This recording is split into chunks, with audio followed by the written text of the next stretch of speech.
Welcome back to Rain on Your Parade with J-L Cauvin. I'm J-L Cauvin here, as always, with producer Mike. Hello, audience. How are you? Hey, Mike. What's going on? Hello, everybody. How you doing? It's nice to see you all. JL, it's thanks for coming in. Crack of dawn. You know what Mike says to me? I'm telling you, after these 6 o'clock recordings, that I am fried. I don't even speak English. I feel like. Well, that's I like a great athlete. I'm a fourth quarter player, so I actually bring my best game late in the day. Yeah, I'm a first and second quarter guy exclusively. Yeah, I'm not a finisher. Well, that's all right. I just want to get right to my first topic today. Mike. Okay. I was at the theater last night, and we've talked about the theater a few times on this show. We both love it. We both love it. And I took my mom. It was a birthday present for my mom, who just turned 80. I took her and Laura. I let Laura tag along also to see MJ the Musical, which is a show at first, when it came out a few years ago, I was like, oh, Lord, another. And it feels a little like cheating whenever they nominate. It's like, well, yeah, when Michael Jackson's catalog is your music, you start at a great advantage in terms of making a good product, right? Are we going to have a best-selling soundtrack? Right.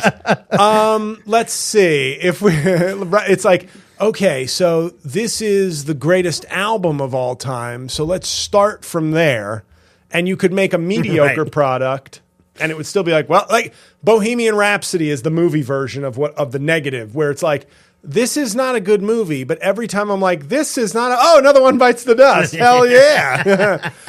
Why is he looking? Live Aid. This is fucking awesome. Boy, is it me or does this fucking movie suck? We will rock you.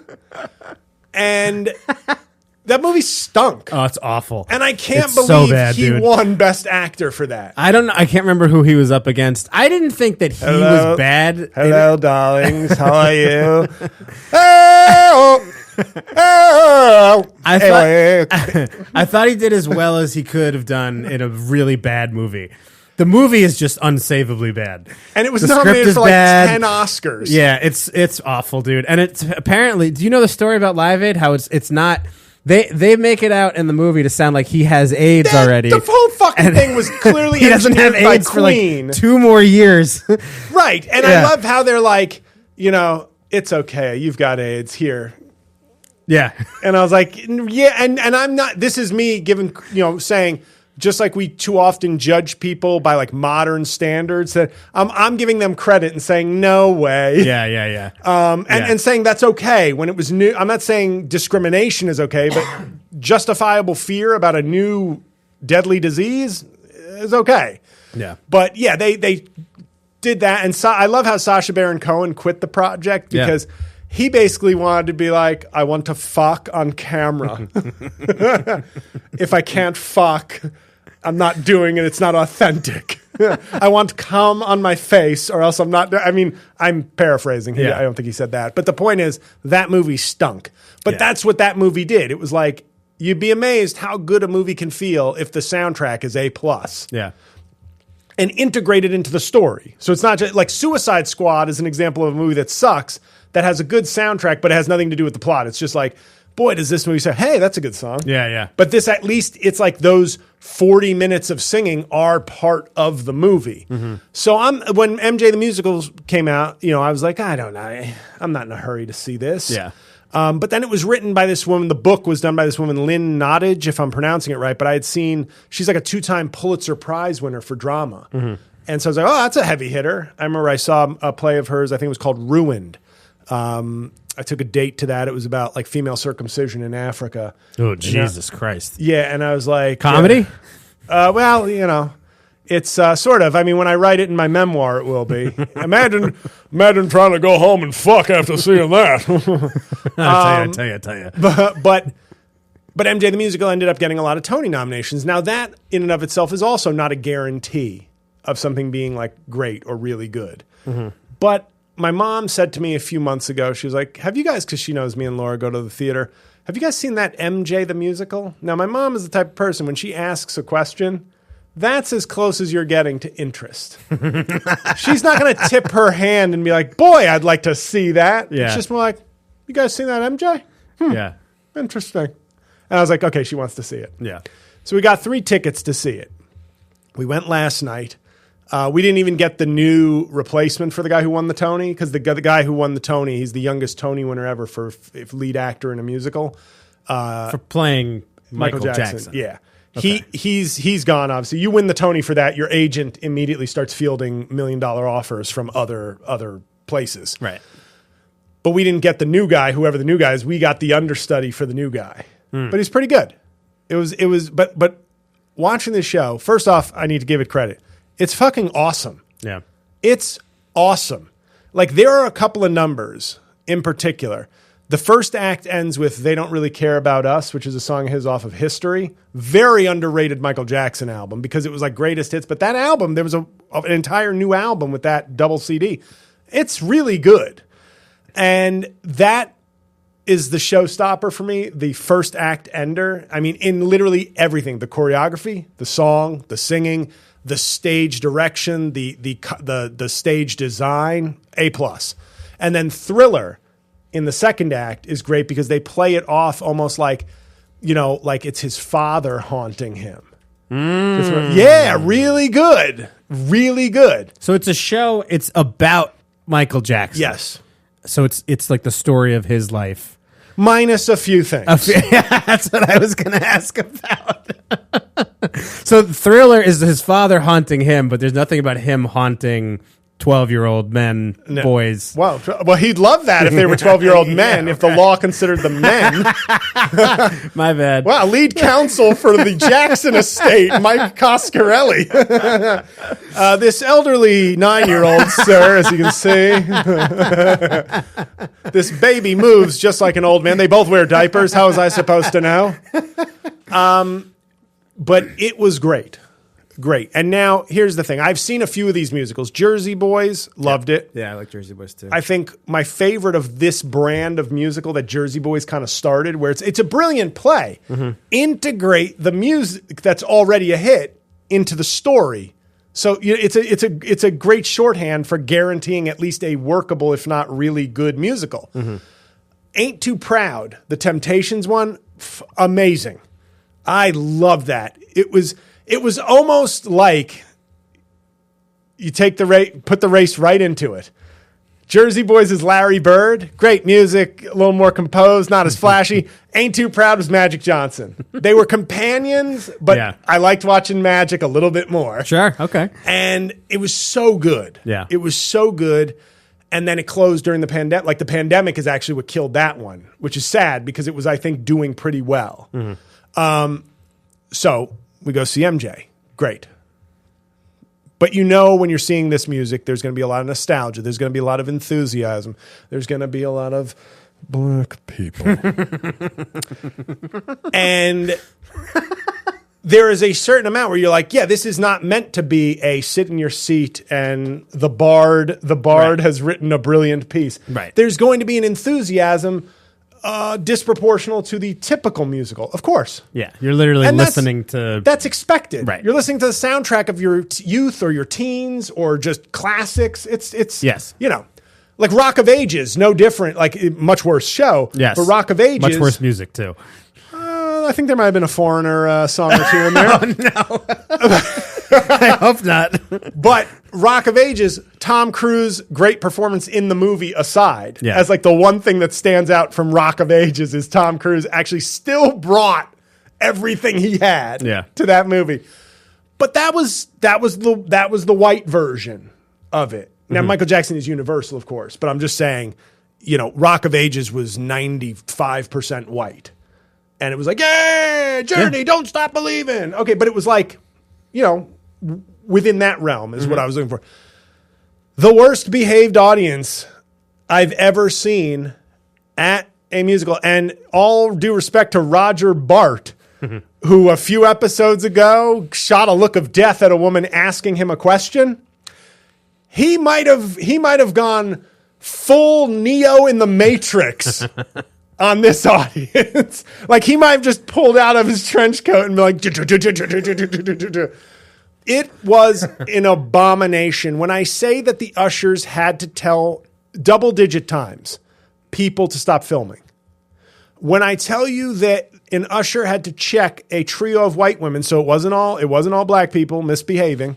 A trio of white women in the front row who were clearly attempting to take it to church. Oh, yeah? That's bad. When I tell you 3 cell phones went off, it's that. And when I tell you the guy in front, when I tell you that the two people sitting in front of me were there, but their 2 friends showed up 15 minutes late, 15 minutes into the show, got left 20 minutes after they arrived to get a round of drinks at the bar downstairs. Oh, come on, guys. Up, down. And then when I tell you, Mike, that's not the worst thing. All the things I've been saying, not the worst. There's something even worse than what's happened. A couple was let in 35 minutes into the show. And I thought, you know what? If you want to let them in an intermission, fine. There's no reason to keep them out then. That's usually how it works. 5 minutes? No. It ain't happening. So this is just one big Michael Jackson concert, basically. This is not a Broadway show. Except it was. I know it was. And the sad thing about it was, that's why They Don't Really Care About Us and Thriller were so big and incredible that you were like, okay, it's drowning out all the bullshit. But the people filming, and there was a couple, an older black couple, like 2 rows in front of me, 1 row over. Like I was on the aisle, they're on the other aisle. Mm-hmm. This is what she was. I didn't hear her fucking voice, and I was like, fine, exuberant, loving the fucking show, great. Nobody's gonna check that. But the person in front of her took like 9 different videos, was like sneaking it. I'm like, what the fuck? Are you a bootlegger? Yeah. Like, what the fuck are you doing? And my favorite, like small moment. Those are all the big complaints. But it was single-handedly the worst audience I've ever been with in the theater. And I know this comes off as like old guy / hey guys, what's up? White people watch musicals like this. Black people watch musicals like that. Hey, yo, I like musicals. This isn't Don Imus. J.L. the Entertainer. Yeah. This is Mike Epps. Mike Epps. This isn't Imus. But it was the worst. It was like, and it was beyond appropriate. It was beyond, like the guy in front of me at one point that came in late. And I have seen this at black comedy clubs and it's annoying enough as a comedian, but a comedy club is closer to a concert than a fucking Broadway play. Mm-hmm. But Cleveland Improv is like the blackest club I've worked and the one I've worked the most. Where it's like you just see people kind of walking during the headliner set there, just walking around, come out to the bar, take a break. And hey, so be it. If you don't disturb the show, so be it. Though, of course, seeing people walk during a performance is always like, what? Did I fuck up? Like, what's going on? But this was the next level, treating a Broadway show like it was background music. And so he's showing them pictures of food during the second act, like maybe picking out a restaurant to go to after. And then his phone went off and it was like he had a ringtone with rap lyrics. And I was like, perfect. Like, it doesn't matter what the lyrics were, but it was just like some sort of vulgar lyrics emitting from his phone. It would have been bad enough if it was just a beep or a ring. Yeah. But it couldn't be. It had to be the worst. Yeah. But my favorite, and I'll leave you with this because it really was. It was an embarrassment. And it was a great show. And like I said, you can be the enthusiasm was great. I was enthusiastic. I actually felt myself like kind of almost holding myself back a little bit just because you're just bopping and you're like, oh man, this is so good. Mm-hmm. And my favorite is when Michael, the actor playing Michael Jackson at one point, said it wasn't the real Michael Jackson, said, I want to donate my money from this concert to the United Negro College Fund. And like 4 different black people just went, that's right, Mike. And I was like, come on, man. I love it. Come on. Yeah. Like it. Oh, so on that note, on that racially divisive cultural note, if you were at MJ the Musical on the first Tuesday of March, 2024, you are a stain on theater and on this podcast. And we'll be right back with Something else. another complaint about theaters, but much bigger.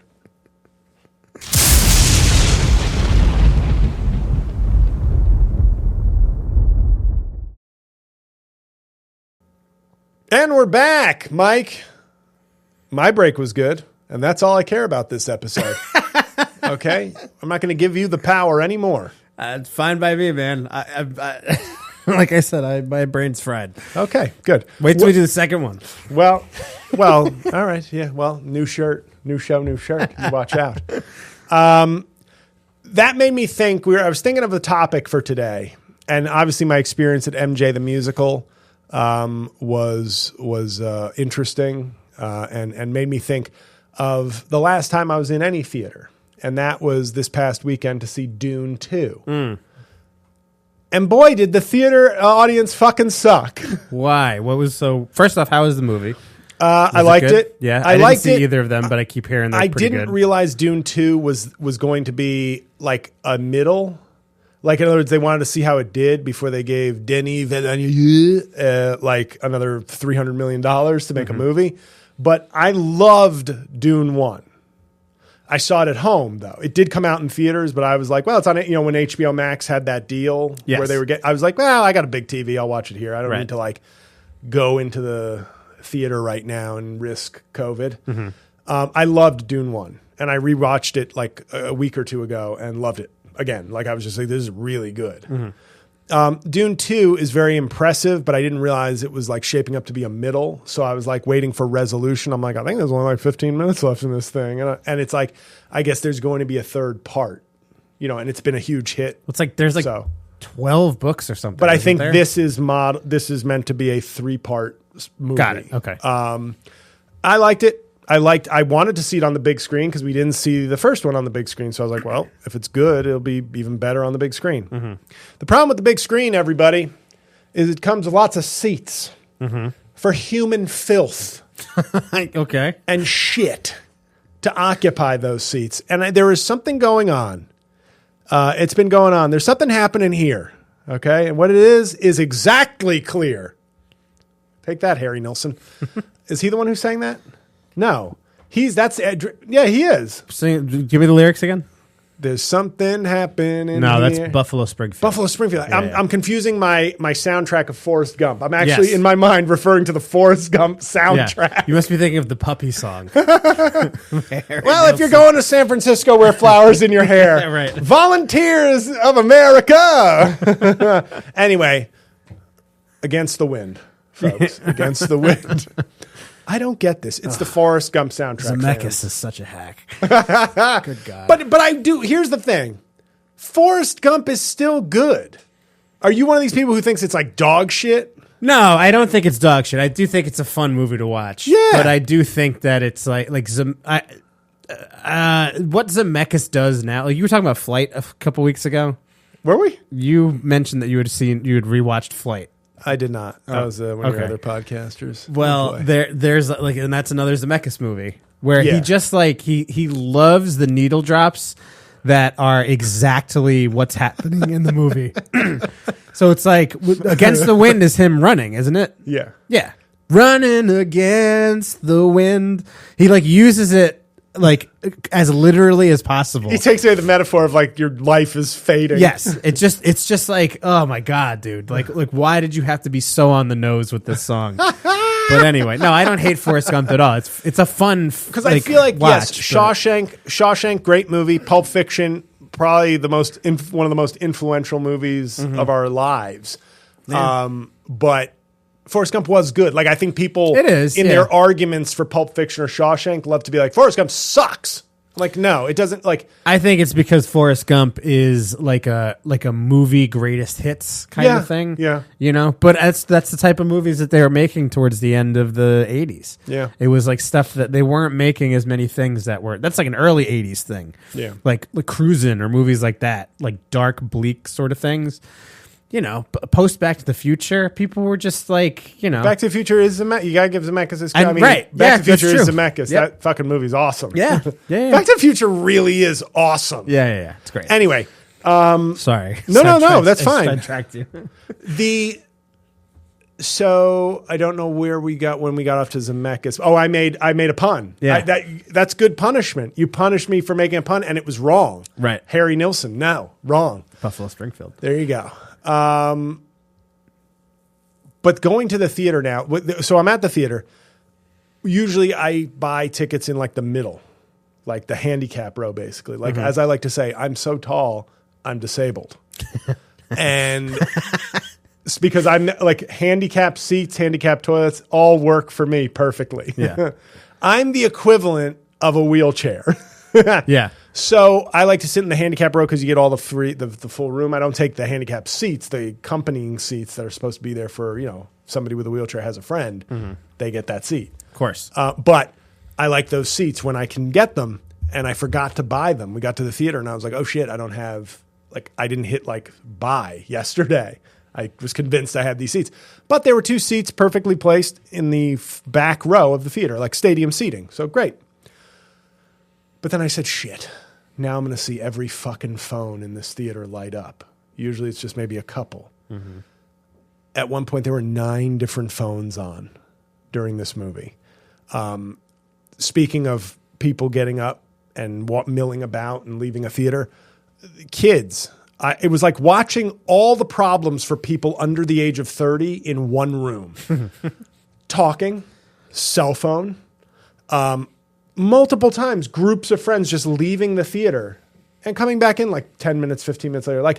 If one person leaves, it could be the bathroom, you could get another snack. But if you're leaving as a group, then you don't really understand the fucking concept of a movie. You don't want to leave. The point is you're at the movie. Right. You don't want to leave voluntarily. Right. Be I'll catch a... Right. It's just a weird, complex science fiction film. I can have 20-minute gaps. Right. So, I forgot to get a Slurpee. Yeah. So I'm watching, and groups of kids just in and out, and boom. But it's not like they're leaving because they have to take a phone call or do something else. They're just... It's like they don't get what a movie theater fucking is. Yeah, sure. And the amount of cell phones, there was one person who I almost threw something at, but I would have probably hit someone else because I was literally, if I was Tom Brady, I would have fucking pegged this dude with a closed water bottle in the back of the head. But at least 30% of the movie was on their phone on bright. Yeah. And it's not like theaters don't make I know nobody pays attention to the instructions. Well, maybe we should start making it real fucking hard not to. I love this. I've often said I'm more in favor of the death penalty for littering than I am for murder. Yeah. Because that will clean up society. Yeah. The murderer is a murderer. Right. There's not 50% of the population who's just like, I might kill somebody today, motherfucker. Yeah. But there are 30% of the population who's like, there's no garbage? Fuck this town. I see it with, we're going all in. Dog poop. Dog poop. Okay? Sidebar on dog poop. Yeah. When I'm walking around my town in Bloomfield, I pick up after Cookie every time, of course. Got to. And there have been times when we haven't had a bag. We didn't think she was going to go. You use some leaves, or you run back and get a bag and you scoop that motherfucker up. Pick it up, put it in your mouth. Well, that too. The amount of times I see dog shit just sitting around, I go, well, nobody drives their dog to another town or 15 miles away. You're letting your dog shit in your own neighborhood. Yeah. What the fuck? That's what I'm talking. It's this is your neighborhood. Right. What are you doing? You live here. Right. You think it's cool to be you want dog shit in your neighborhood? You're doing that. And at this movie, I was sitting there, and I do what I do, which is I become like a fucking 6'7" ball of rage. And I'm trying to watch the movie, but it's like your fucking phone. And I know an element to that is I don't like that you're flaunting the rules. 50% of it is the visual distraction, and 50% of it, I'll admit this, is who the fuck do you think you are? That's a violent combo in my soul. Yeah. When it's you're both ruining my experience in the here and now. Yeah. And I'm also having a philosophical rager against you in terms of who do you think you are? Yeah. Unless you're Pete Weber screaming, who do you think you are? I am. That's the only guy who I will allow to live that truth.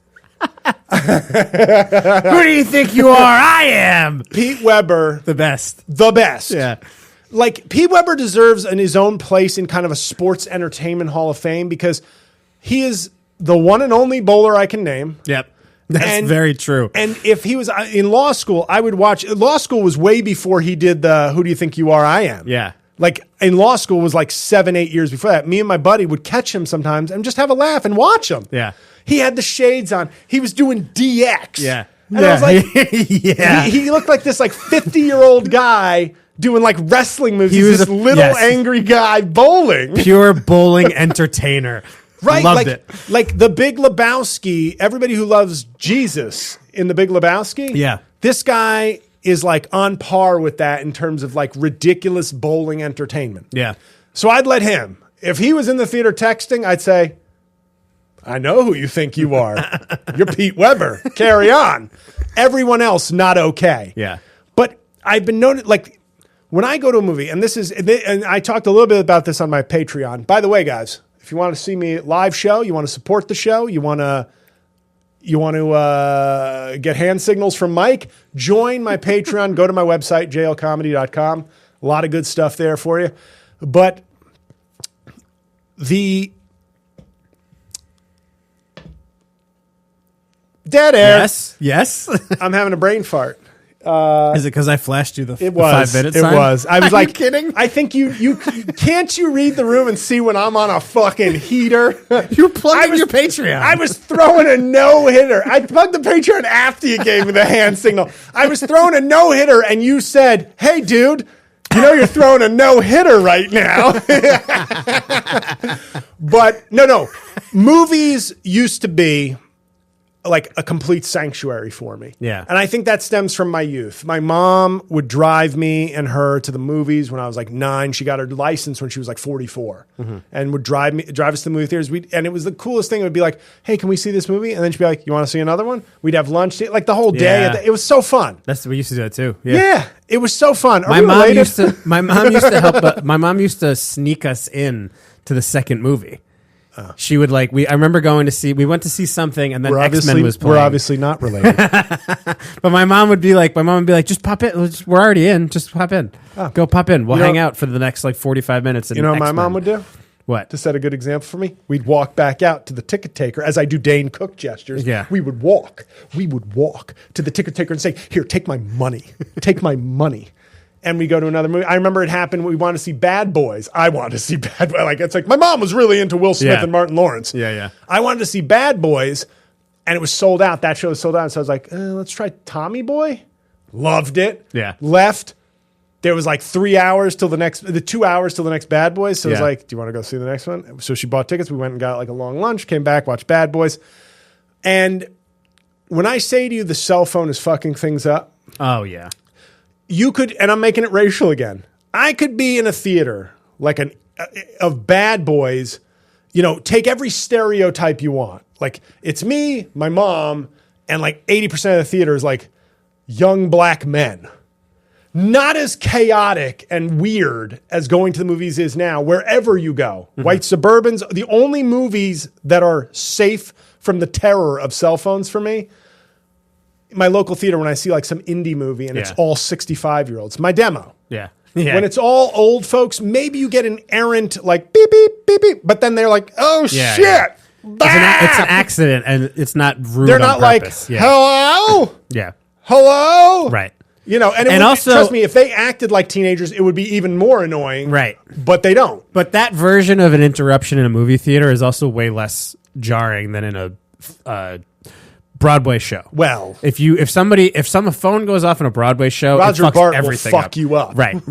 Whereas like if it happens in a movie theater, you can walk out, whatever, it's okay. But I just kind of think that I think the pandemic really fucked up theaters for obvious reasons. Yes. But I just think that is we're gonna look back at 2020 specifically as the year that sort of divided like generations in a way that we just are starting to feel the effects of now. I think younger people don't have theater etiquette because it's not important to them. All the studios and everything, they literally, like you said, Max, they would just put the fucking movie up on Max. You like went to the theater if you felt like it, I guess, if you could go. But what's strange about this, if I may interrupt, I'm sorry, but what's strange about this to me is it's like we weren't fucking frozen like Austin Powers. And I know, and trust me, a 13-year-old who emerges as a 16-year-old, it's a big difference than a 40-year-old who's 42. Right. You have a lot more grounding. Although, to be honest, I've seen any age besides the elderly seem to have been like lost their fucking minds. There's some segment of every demo that like forgot how to live normally. But sitting in a movie, like what I was saying is like, so I think it started at an early age where it was like, this is really pleasant. It's like no fighting. It's a fun time. It's candy. It's movies. It's mom being chill. Great. And then movies just became, as an adult, the thing I like to like be at. Yeah. And then it was not until The Dark Knight Rises, because I had my ticket for like that morning. And that night, there was like that guy killed 10 people or 12 people in Aurora, Colorado. Mm-hmm. We're not saying his name. I don't remember. I don't remember. I would say it all the time if I could remember it.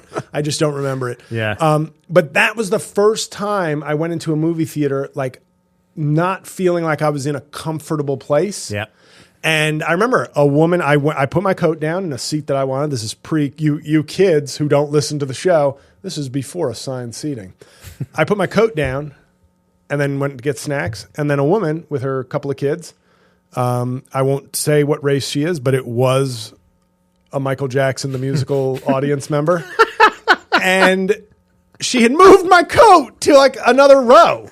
Yeah. And I was like, normally, as you can imagine, I'd be like, what are you doing? But since there had just been a mass murder at a showing of The Dark Knight Rises, I said, you know what? Yeah.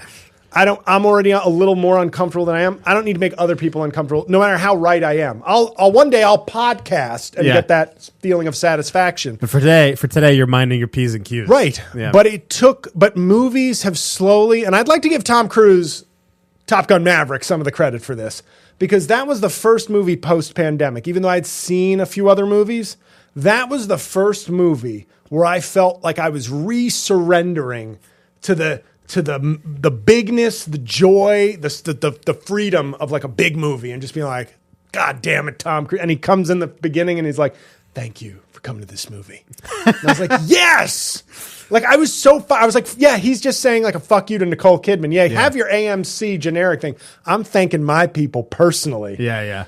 And that was a movie. I think that's why it was so well received. I think there were more people having that feeling than just me, where it was like, I had seen other movies that I liked in the theater, but the Top Gun Maverick thing was like, whoa. Yeah. But I also remember a man on his phone for half the movie. And I was like, maybe you shouldn't be at the movie. Like if there's an emergency going on, maybe you shouldn't be at the movie. But now this is obviously keeping in the theme with our show in terms of, yeah, the cell phone plays a part in this. The lack of manners plays a part in this. But it's this idea of like going out and being part of a community used to mean surrendering a little bit of your 100% selfish motives and interests. Yeah. And this, not staring at a phone for half a movie is like a real small ask in the grand scheme of, can you be a member of the community? Mm-hmm. Like you just paid $20 to see this movie. Can you just act like a normal like most of us do at the movies? But now it's like, it feels like a quarter of the theater is just on their phones and then like people and the milling about is really more of a youth thing, but that's fucking weird to me. Mm-hmm. Why are you at the movie? And I mean that in a serious way. You're at a mall. There's a food court. There's stores. There's benches. There's ice cream shoppies. Why don't you go to one of those, Archie and Jughead, instead of fucking treating the movie so like old, JL. Treating a movie Steamboat Archie Willie. And Jughead. Oh my Steamboat Willie. No, but they were on. Hey, WB or CW or whoever, UPN, had a fucking show about them. Yep. So don't you? That's so funny. When I get my first young listener, they're going to go, Jughead. AC Slater and Zach show up. And, but my point is like, you don't treat a movie like a jazz quartet at a dinner party. No, I know. And yet that's exactly what the fuck they're doing. And it's ruining, like, it's like a contract. Yes. Like going to a movie is like a social contract. yeah. We're going to give you snacks and a big screen and Surround just sound. more enjoyment than you can get at home for that value. But these people are making it worse. Like, and I mean people on their phone, young people. It's just, there is this disconnect now on just how you act. And that's why, before we go to our break, that's why I'm usually very pessimistic on the show, but there is a knight in shining armor. There is a lonely voice crying out in the wilderness, and it's Alamo Drafthouse Cinemas. Yeah, they're great. Because they don't fuck around. Like, if I ever became a celebrity again, I would want to do a fucking endorsement with Alamo Drafthouse. Yeah. Like, because it's like you do it the right way. Like, whoever runs your fucking business, either you love movies or you just realize that there was a market for people who love movies and are sick of the bullshit, or both. And that's it. If I lived anywhere near an Alamo Drafthouse, it's the only fucking place I would go to movies because they enforce the rules. It's kind of their signature. It's like a funny thing. I guess maybe when some other people go to movies, they're like, excuse me, this isn't an Alamo Drafthouse. I can talk and fuck my girlfriend and watch and watch shows on my iPad. That was something that happened at a movie recently, and I forget. And then we'll break. At a movie recently, somebody brought out an iPad. That's pretty wild. And I was like, am I in a parody? Is Mike setting up like a hidden camera show? Like, watch what happens when somebody brings out an entire like fucking desktop MacBook with printer at the movies. You know, but it was somebody on an iPad. And I was like, this is insane. So the point is, my listeners, I know my demographic, you're not really the problem, but there is a war coming. I don't want to paint this too dire. There is a civil war coming to our movie theater soon, and you're either going to be on the right side or the wrong side. Comedy talk after this.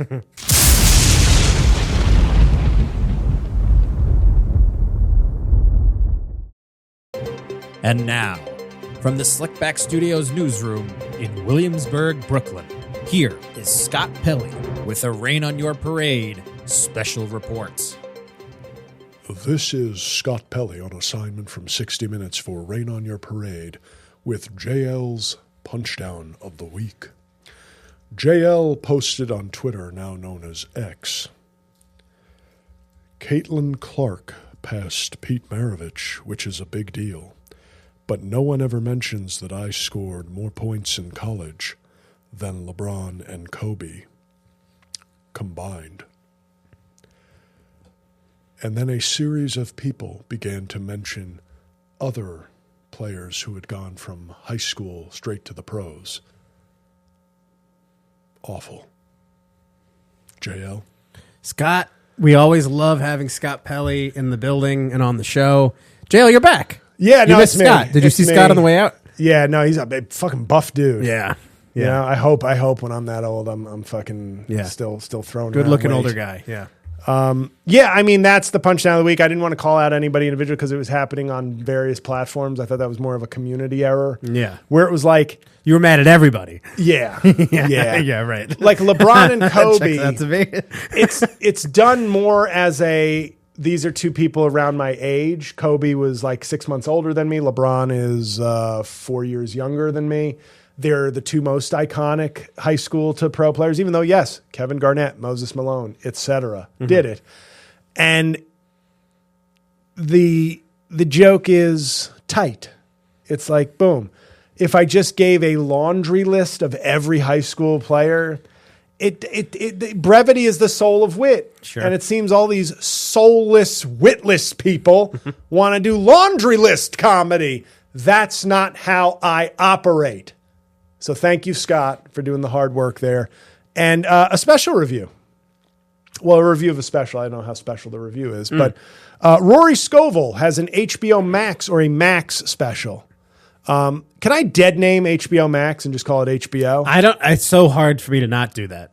Yeah, I'm going to call it HBO. Max is such a stupid name. It's, in my opinion, there are two branding errors that we've been present for in the last year and a half that are unreal in terms of how bad they are. X, Oh, yeah. Twitter X becoming is X. so bad. People don't even refuse to call it X. It's not even a refusal. It's like, I'm on X. Like, people will be like, what? X sounds so vague. Yeah. And HBO, going to HBO Max is fine because it was differentiating, like, that's the streamer versus, that's fine. HBO Max is a streamer. And going, yeah, I think the problem is HBO. I think the problem is you turning your platform into a fucking dollar store with 500 titles and Discovery and 90 Day Fiance. Like, it's like, do you want to watch The Sopranos, The Wire, or 90 Day Fiance cum dump sessions? Yeah. What are you doing? We have 50 shows about midgets. Yeah, we've 10 got shows little about people. 600-pound people. No, it's like going into And Sex and the Tiffany's. City. Yeah, it's like we went. I'm going ring shopping at Tiffany's, and here's a princess cut, and here's a fucking our Cracker Jack selection of rings. And We found this on the floor. if you'd like a ring pop, also we have this ring for $105,000. Yeah. And we have a ring pop also that you can have. Welcome to Tiffany's. That's what they did. Let's call it Max. The worst.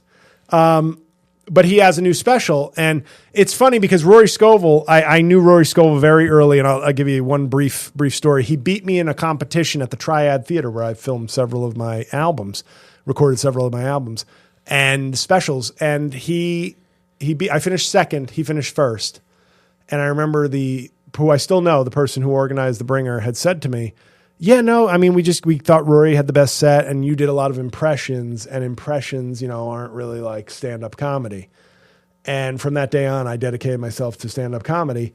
And then after a brief 15-year struggle, I reverted back to impressions and became famous. It makes you wonder if I didn't take to heart everything everyone ever fucking said to me, if maybe I've been trying to tell you, J.L. if maybe I would be fucking rich.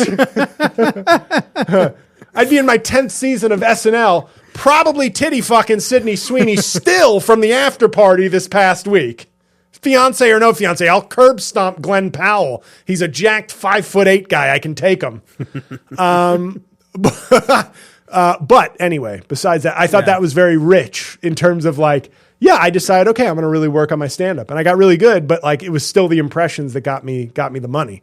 But Rory Scovel I knew because he started in DC like a year after I did. So he was like already getting a name for himself from people I knew in DC because he did like several years in DC when I was back in New York working and working on my craft. And then we had, I don't want to call it a falling out, but it was a falling out and it was completely my fault. You don't say. Well, no, but here's why. You're going to love this story, even though it's unfortunate. But I still like Rory Scovel, but I don't think he likes me. And that's okay. Like, this isn't one of these ones where I'm like, what the fuck? He probably didn't even think about me, let's be honest. Yeah. But I had seen this comedy troupe from Cleveland, and one of the guys in the troupe was a really funny dude. He's had several viral videos, but he was like the king of Cleveland for a while, just this kind of like content to be like almost like the Goodwill Hunting of comedy in Cleveland. Mm-hmm. Like he should have been in LA, but he just didn't want to. He liked living in his hometown. Yeah. But him and his comedy troupe did this bit at like a sketch fest, and they were doing it a lot, and I think it was on the internet, where like two comics got on stage and were doing totally different sets. But every like 30 seconds, their individual jokes would arrive at the same hacky line. Yeah. And then they'd be like, so anyway, I'm talking to my wife, right? Yeah, She's fucking, and like, what he did that on Conan, right? Thank you. Yeah. So he did it with John Doerr, another very funny guy who I've worked with. Yeah. Who didn't know me personally, so we got along great when I opened for him in Syracuse. Really good guy. And I always thought he was really funny. I thought both of them were funny. Yeah. And Rory I knew personally. But people were sharing the Rory Scovel, John Doerr, Conan bit. And I didn't mean this to be like they stole it. Uh-oh. But I did feel, I fight for the little guy. Mm-hmm. Sometimes I fight like a blunt instrument. And I basically said I liked it I said basically something inartful and harsh because I felt like more like I was in defense of those guys than I was attacking, but it came off very attack-like. I liked it better when it was done first by these guys. Yeah. And I think Rory did not like that, understandably, because you can easily read that as me suggesting you stole it. Yeah. Whereas it was more of my projecting my own anger at not having my shit get the respect it deserved. Where I was like, I don't want that. I want some other little troupe who's fucking crushing it with this bit to like now not get there. And they did the same thing. But it's different if it's your own work. Right. It's way different. I was like acting like defense counsel for the Cleveland comedy troupe. Yeah. And he wrote to me something, and he basically, I think he like not so vaguely was basically like said, if I remember what he had written to me, because I didn't want him to take it that way, but I think he had taken it, understandably, had taken it exactly as harshly as could be taken. And I think he said, like, and I've been trying to convince people in comedy that you're really not an asshole. Oh man. Hey, I have to take my lump when it's earned. Yeah. And I felt bad because I liked him, and I understood why that would be something that he would be very mad about. And you don't hear me apologize, but I can be honest about like my own fuck ups. Yeah. So, with all that said, I hated his new special. No, I'm kidding. I really liked his new special. It's and this isn't me trying to get in his good graces. Like most of everywhere, he doesn't listen to this podcast. But it was called. Remind me, it's religion, sex, and a few things in between. I just closed it, but yes, it's something like that. Okay. Yeah. Well, it's on Max. Yeah. And I am not a big alt comedy fan. I always found him to be funny. And funnier than a lot of the alt comics who are sort of legendary alt comic types. Mm-hmm. Maybe because I knew him personally, it made me more engaged in what he was doing. But I always found him funny, even though I'm not traditionally a fan of like quirky, non sequitur, what the fuck is going on here type stuff. I really liked his special. Mm-hmm. And if you're somebody who's a fan of maybe offbeat comedy, it builds. Like I liked it. The more it went on, the more I liked it. Like he got to this bit about a gangbang that was just really funny because it was like, you know, he's treating everybody like a normal person in the gangbang. It's like, do you think the like wife just went out and got snacks? Like before, you know, for the guys who aren't actively in it, like so they can have some chips and like, you know, whatever they want to drink. Like, what do you want to drink? What do you like kind of turning a gangbang into just a normal party or gathering is funny, like when you break it down like that. But I really liked it, and it just built. So it's like, to me, I would say if you're watching like 5 minutes in, you're like, no, but I would recommend just let it build, because I thought it was good. The only thing, he did it in a different way, but his special was like the 4th out of 5 specials I've seen recently that do like an epic intro and then mock the epic intro. Mm-hmm. That's almost becoming a cliche, like right before our eyes. But he didn't do it the same way. But I'm seeing a lot of comics now, like, be honest with yourself. You want the big intro. Oh, sure. And then you have to make fun of it. Like, if I ever do comedy again, which I think I will. I have a bunch of shows coming up. But if I ever do a special again, I want to do the most and be like, no. I'll like start my set going, was that too much? No, it wasn't enough. Do you know how good I am? Do you know... In the words of John Malkovich in The Line of Fire, do you know the things I have done for God and country, Frank? Some pretty fucking awful things. Now show me some goddamn respect. That's how I feel about my entire comedy career. The point is, not my career. It's Rory Scovel, whose career is thriving. I really liked it, and it's different. It's definitely different, but not in like it's so quirky. It's good, and I think it's a change of pace from a lot of the stuff I've been watching. So religion, sex, and a few things in between, or thereabouts is the title. I apologize. But go check it out. It's Rory Scovel's special on HBO Max. So on that note, on that pleasant mea culpa, you know, olive branch, but it's not an olive branch, because if I didn't like it, I would say I didn't like it. But I liked it. Have a great week, everybody. Thank you for, why is that funny? It's funny, J-L. Well, thank you. Unintentional comedy is my strong suit. But yes, if you have comments, thoughts, obviously, once again, we got to tell you, go to the YouTube. Yes, please. Leave comments, engage with that, please. Share the show with a friend. If there's an episode or you like it overall, or there's a particular episode, sharing means caring. And leave us a nice review on Spotify and/or Apple Podcasts, please. Yeah. So on that note, thank you, and I will see you next Thursday.